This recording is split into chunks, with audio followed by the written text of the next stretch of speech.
The summer of 1886 burned hard over Hollow Creek, Wyoming. Heat pressed down until the air shimmered above the planks like a fever dust clinging to boots and lips with the bitter taste of drought. Smoke from nearby cook fires drifted low, mingling with the scent of sweat horses and stale tobacco, a frontier perfume no one escaped. Then the auction bell struck sharp as a hammer on iron, and every head turned toward the platform by the weather-worn red gate. Whatever work or wandering filled the yard, it ended in that moment drawn to the stage where lives could change. Behind the faded red gate, a line of women stood with ropes at their wrists, bindings more symbolic than strong, yet humiliating all the same. Among them was Clara, broad-shouldered and solid, her cream dress streaked with dust. The gingham ribbon at the end of her braid faded to pale threads. The planks beneath her boots were so hot they burned through the worn soles, but she planted her feet as though she meant to leave splinters behind. Her chin lifted once toward the horizon, before lowering, steady controlled, refusing to let the crowd see tremble. The auctioneer's voice rose above the murmurs. "Good kitchen hands here. Strong as two of you together. Start at $1." His words drew thin laughter, sharp and mean, slicing through the heat. When silence answered, he dropped the price 80 cents 60. Each cut was another insult, another attempt to reduce flesh and spirit to bargain trade. From the shadows someone jeered, "You paying us to take her?" More laughter followed, but Clara's eyes stayed firm, unflinching, as though her worth would not be set by their coin. At the far edge of the yard, where dust curled low against the rails, Thomas stood narrow-shouldered, long-armed, his wiry frame marked by years of steady labor. He leaned slightly to one side, the faint hitch in his left leg, showing when he shifted his weight. He wasn't the tallest man in the crowd, but there was a quiet gravity in the way he watched, calm and deliberate, as though he weighed the measure of every soul before him. On the platform, Clara's wrist shifted against the rope. Not in panic, not in plea, but in the smallest tightening of her hands, a subtle brace to steady herself. It was the movement of someone determined to hold ground even when bound. The auctioneer's chant faltered, drifting into the heavy heat. No one raised a hand. No one stepped forward until a voice cut across the stillness. From the back rail, Thomas lifted his hand, his stance unshaken. 60 cents, he said. The laughter that had rippled through the yard died at once, leaving only the creak of boards and the stomp of a restless horse. The auctioneer blinked, then struck his gavel. Sold. Thomas moved with quiet certainty, stepping through the press of bodies until he stood before Clara. Without flourish, he drew a small knife from his pocket. One clean slice, and the rope that burned her wrist fell loose. He set it on the post beside the gate, not discarded carelessly, but placed as though to declare this had no rightful claim to a person. For a heartbeat, Clara did not move. Then her breath deepened, shoulders squaring. The mockery of the crowd faded behind her. What remained was the fact of her release, simple, direct, and undeniable. Heat shimmered above the yard as Thomas and Clara moved through the press of bodies. Freed rope still marked her wrists, but her stride was steady, her boots striking the boards with measured rhythm. The crowd, robbed of their entertainment, found its voice again, in mutters and barbed laughter. "Could have had the redhead," one man sneered. Another spat in the dust. "Fat will drain him poor." The words stung sharp as thistles, but Thomas did not so much as glance their way. His boots tapped steady, unhurried, carrying them beyond the reach of jeers. At the wagon, Thomas gripped the rail in one lean hand and waited. Clara climbed up without faltering, skirts brushing against the sun-warmed wood, and settled onto the bench with a dignity that mockery couldn't strip away. He stepped up beside her, reins in hand, his frame lean, but sure, the faint hitch in his leg no match for the certainty in his movement. Behind them, the bell clanged again, calling another lot forward, but its clangor already seemed distant. The horses leaned into their traces, and the wagon rolled toward the open road. Dust rose in their wake, swallowing the last of the town's laughter. The wagon creaked along the rutted road, its wheels biting into the hard-packed summer earth. On either side, brittle grass lay flat from wind, the horizon wavering in heat. Clara sat upright, hands folded neatly in her lap, her gaze following the land as it unrolled in muted shades of gold and brown. Neither of them spoke. Only the steady rhythm of hooves and the faint squeak of leather filled the silence. Beside her, Thomas held the reins with an economy of motion that betrayed long practice. His frame was lean, almost wiry, shoulders narrow but set with quiet strength. The muscles of his forearms flexed in unhurried rhythm, guiding the team with the kind of patience born of years spent working against sun and season. A faint limp showed each time he braced against a rut, but it neither slowed him nor bent his focus. He was a man who saved his words and his strength for when they mattered. It was Clara who finally broke the silence. She turned slightly, her voice even, but carrying weight after so much quiet. "You didn't ask my name." Thomas's eyes stayed on the road ahead, his jaw working once before he spoke. "Didn't figure it mattered until you felt like giving it." Her lips pressed together, then softened. "It's Clara," she said. He gave a single nod, steady as his driving. "All right, then." The wagon rolled on the horizon, widening before them, the silence no longer heavy but shared. The wagon slowed as the land dipped into a shallow hollow. Ahead stood a weathered house, boards silvered by wind, and time leaning just slightly westward, as if bracing against the years. A barn, patched in places, stood nearby with a small corral running to one side. Thomas drew the team to a halt and set the reins across the rail before glancing toward Clara. "2 rooms," he said evenly. "One's yours. Cook if you want. Rest if you don't. I won't make you do either." For a moment she stayed seated, eyes sweeping the house, the barn, the corral, measuring them against every place she had stood before. Then Thomas turned fully, his voice quiet, but carrying weight. "I didn't buy you, Clara. I saved you." The words landed heavier than the summer air, sharper than the auction bell had rung. He was not boasting, only naming the truth as he saw it. She met his gaze briefly, something flickering in her chest, then nodded once and stepped down from the wagon. For the first time, the ground beneath her boots felt like it might hold. Inside, the air smelled faintly of pine soap and wood ash. The hallway was narrow, the floorboards worn smooth from years of use. Thomas led Clara to the last door at the end, pushing it open with a steady hand. The room was small but neat, a narrow bed against the wall, a folded quilt at its foot, a basin filled with fresh water on the washstand. The single east-facing window let in soft light, pale and clean against the simple walls. Nothing in the space was lavish, but everything had been set in place with quiet care. "There's a bolt on the inside," Thomas said, gesturing toward the door. "If it helps you sleep." His voice was calm, without pity, only offering a measure of safety she could choose for herself. Clara's eyes lingered on the latch, then on the quilt stitched with worn but careful hands. For the first time in a long while, a room felt like it belonged to her alone. Thomas's boots creaked as he stepped back into the hall. "Supplies come in twice a month. I'll be heading into town in a few days. You can choose what you need." He tipped his hat slightly as if to seal the words as a promise, then moved away with the slow rhythm of someone who had learned not to rush another soul. Clara stood in the doorway, her hand resting on the frame. She didn't answer aloud, but her silence carried weight enough. This was a boundary, and for once it was hers. The first light of dawn slipped pale and cool through the east-facing window. Clara was already awake, her braid tied firm sleeves rolled past her elbows. In the quiet kitchen, she worked without hesitation, measuring flour, cutting fat into dough, and shaping rough rounds with hands that knew labor. She slid them into the iron stove, the scent of baking rising slow and steady, filling the cabin with a warmth that was more than heat. When Thomas came in from the yard, the cold clung to his shirt and gloves. His narrow shoulders stooped briefly as he pulled them off, the faint limp in his leg more pronounced at this early hour. His eyes went to the stove, then to the pan waiting on the table. Clara set down the plate without a word, brushing flour from her palms.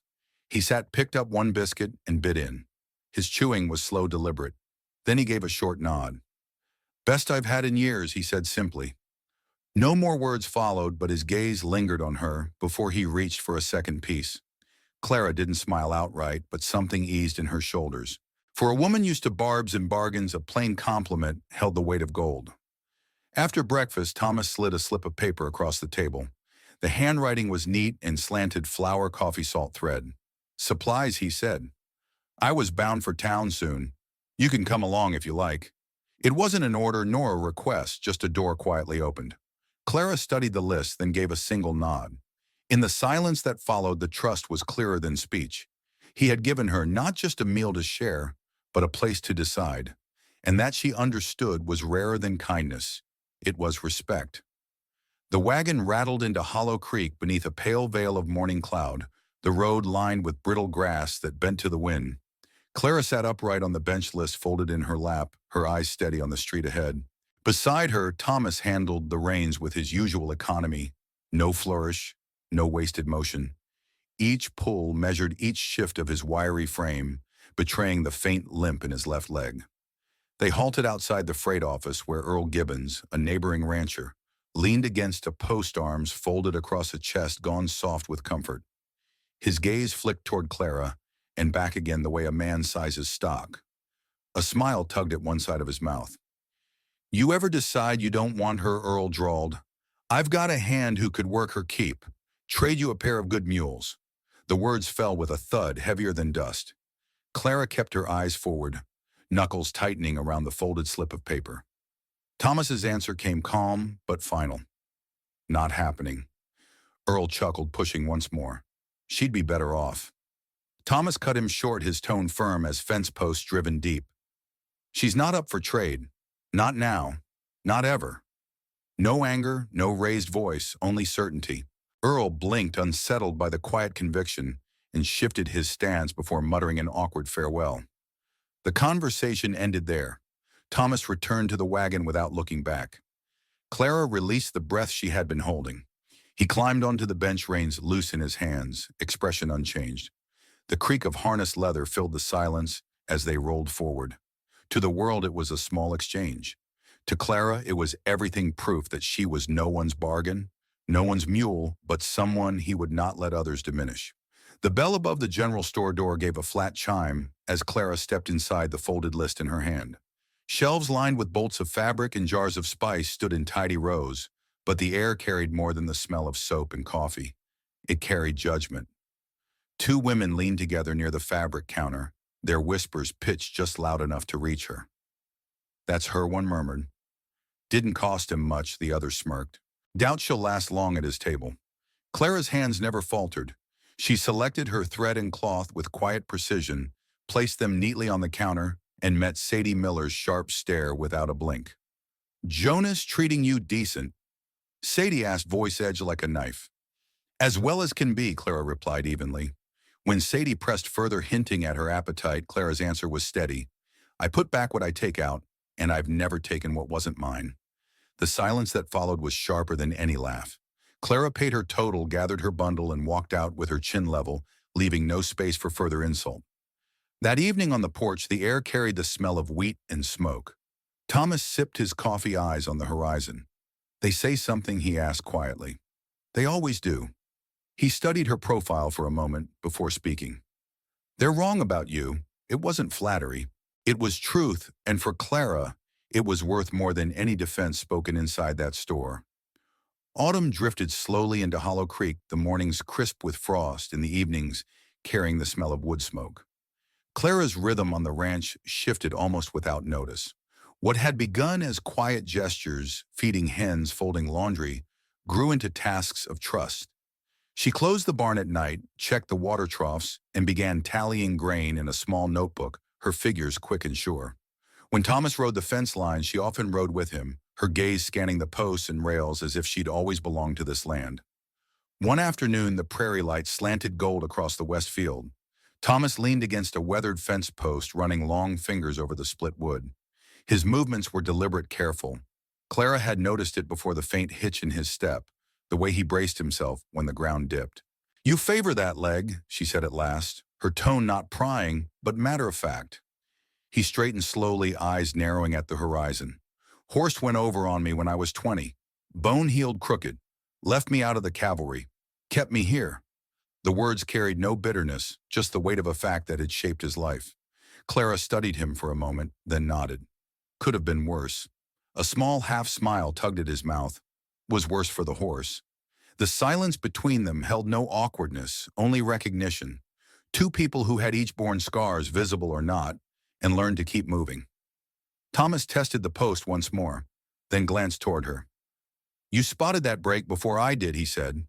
Clara shrugged, dusting her hands. "You learn to see things before they give way." The wind moved soft through the dry grass, carrying the sense of a partnership forming, not from words but from shared labor, and a quiet trust that deepened with every day. One gray morning, Clara opened a cedar trunk tucked in the corner of the cabin. Inside lay a neatly folded calico dress, pale blue, and a bonnet scented faintly of cedar. The fabric was worn but cared for, its stitches still strong. She lifted the dress carefully as if touching a memory. Thomas entered from the yard, brushing dust from his sleeves. His eyes followed her hands, then settled on the trunk. "They were my sisters," he said quietly. "She died young. Couldn't bring myself to throw them out." Clara smoothed the dress, once her brow softening. He stepped closer, voice low. "Now they're yours if you'll have them." The words were simple, but Clara felt the weight of them. To be offered something kept through grief was more than generosity. It was trust. That afternoon she wore the dress bonnet tied neat beneath her chin. When she stepped onto the porch, the light caught the fabric, softening her broad frame into something both steady and graceful. As they walked back from town, the wagon wheels creaking steady beneath them, Thomas kept his gaze forward. His voice came rough, unhurried. "You know you're free to leave if you want. I didn't buy your life, just your dignity back from that yard." Clara gripped the wagon rail, the bonnet ribbon brushing her cheek. "You paid 60 cents, she said evenly. "But what you gave me wasn't bought." She turned, meeting his eyes. "I'm not going anywhere. Not tonight." For a long moment he said nothing, only nodded once, small and sure. The gesture was enough. Between them, the choice settled like a stone dropped in clear water, quiet, certain, rippling outward. Clara had been given freedom, and in that freedom, she chose to stay. The morning sky hung low and gray, the kind that promised rain without hurry. Thomas was out on the porch, planing the edge of a warped door, his narrow shoulders moving in steady rhythm. The rasp of the tool carried across the yard, blending with the faint rustle of wheat in the breeze. Down the lane, a wagon creaked into view. Reverend Pike stepped down, tucking his gloves into his coat. He greeted Thomas, exchanged a few words about fences and weather, and let his gaze drift toward the chicken yard, where Clara scattered grain with quiet strength. "She seems steady," Pike remarked. "Quiet women make good wives." His words hung as a test, but Thomas offered no reply, only a polite nod until the preacher rolled away again. When the wagon's sound faded, Thomas set the plain door aside and crossed the yard. Clara stood at the wash basin, sleeves rolled, forearms taut as she wrung out a cloth. Her braid clung damp against her back face, calm in the gray light. Thomas stopped a few feet away, his hands rough with sawdust. "Will you take me?" he asked. She turned slowly, narrowing her eyes. "As what? As a husband?" His voice held no hesitation, though his chest rose heavy with the weight of the words. Clara studied him, her mouth set firm. "I ain't pretty," she said flatly. "I didn't ask for pretty. I ain't gentle. You're strong where it counts." Her gaze sharpened. "You sure folks will talk. They'll call me fat, plain not worth the trouble. They'll say you settled for less." Thomas stepped closer, his wiry frame casting a long shadow on the packed earth. "I'm already the man who paid 60 cents for you in front of half the county. They've said their worst. But I'll also be the man who chose you, clear and certain." Clara's fingers tightened on the damp cloth. Her voice was low, steady. "I want a place I don't have to flinch in." "You've got it," Thomas replied. The breeze shifted, carrying the smell of wood smoke from the chimney. For a long moment they stood in silence, the space between them, narrowing but unhurried. His words had not dressed her worth in frills or false praise. He named her truth, vital, steadfast, unbending. And that was enough. The first drops of rain spotted the ground, soft and sure, like an answer. Clara drew a slow breath and gave a single nod. Not desperate, not ashamed, only resolute. Thomas's jaw eased. Between them, a vow began to take root, not yet spoken before witnesses, but already binding in its strength. By late afternoon, the storm swept down from the western ridge, black clouds rolling like a wall across the prairie. The wind sharpened, rattling shutters and tearing grit loose from the yard. Thomas had been working the west fence most of the day, his shoulder aching with every post he lifted. Clara urged him inside when supper was ready, but she herself lingered with a lantern in hand, unwilling to leave the hens unsettled in the rising gale. That was when she caught it, the sharp smell, wild and acrid. Not stove smoke. She turned toward the barn just as lightning split the sky, white fire slicing the horizon. Flames had already climbed the side of the haystack, leaping in the gusts. Her lantern slipped into the dirt as she ran. From the house came the slam of the front door.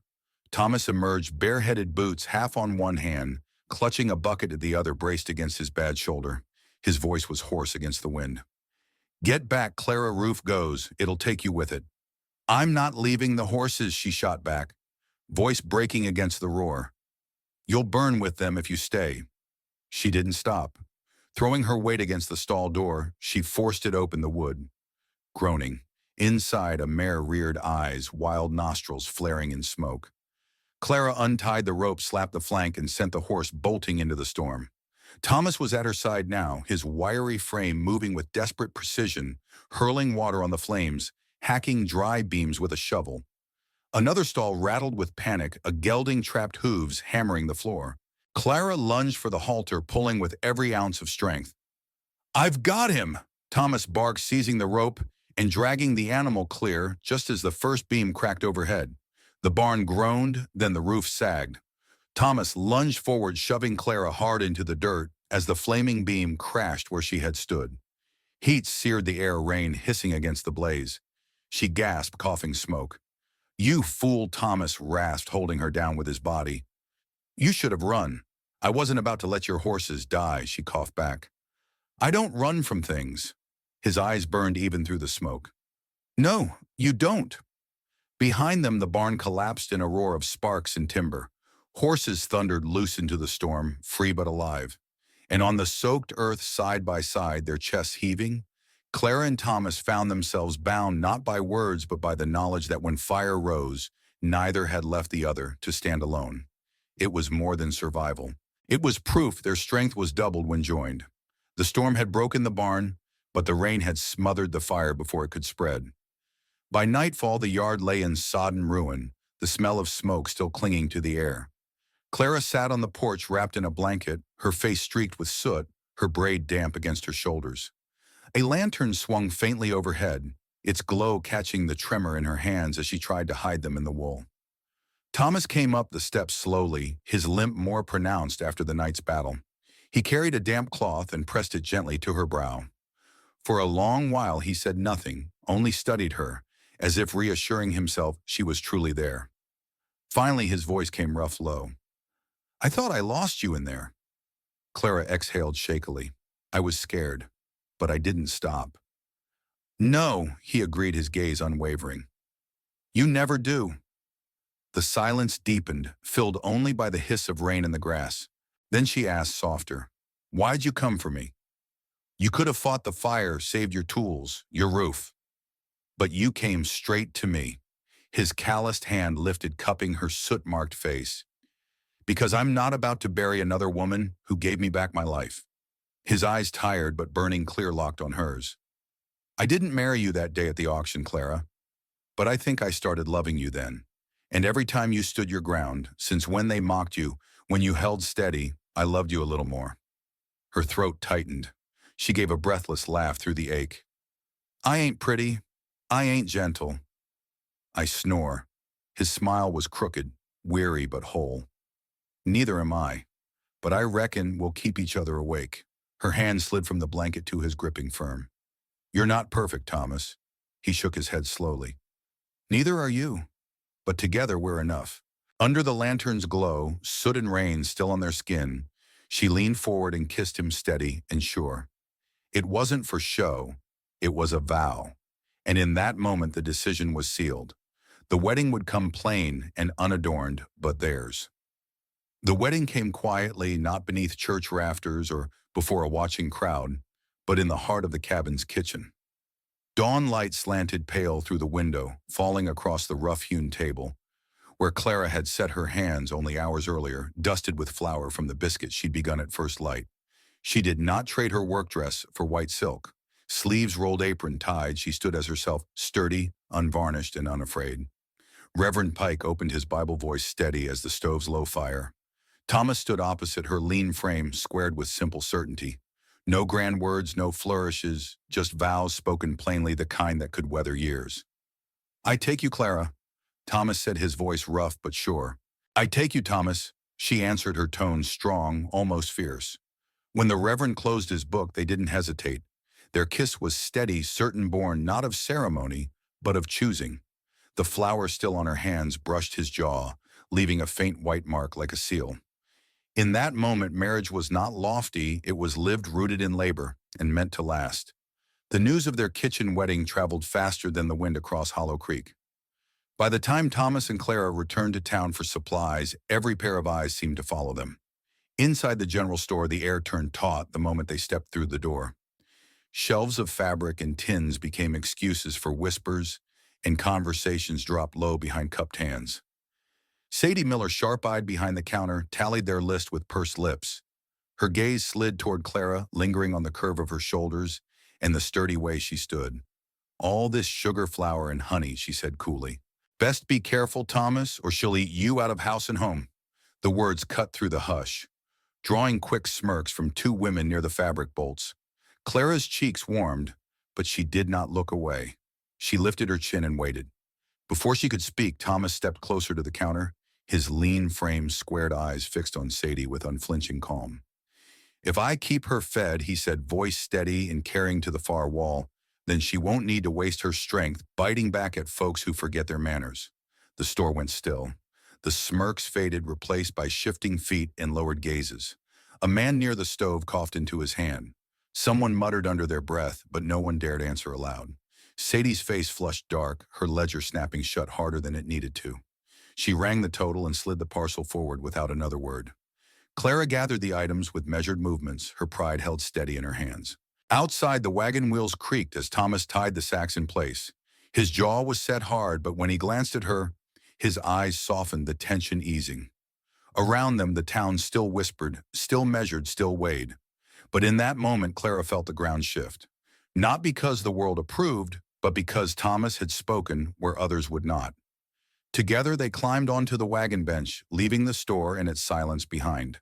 The saloon doors creaked wide, spilling light and the sour smell of whiskey into the street. A man leaned against the post outside glass, in hand his smirk sharp enough to cut.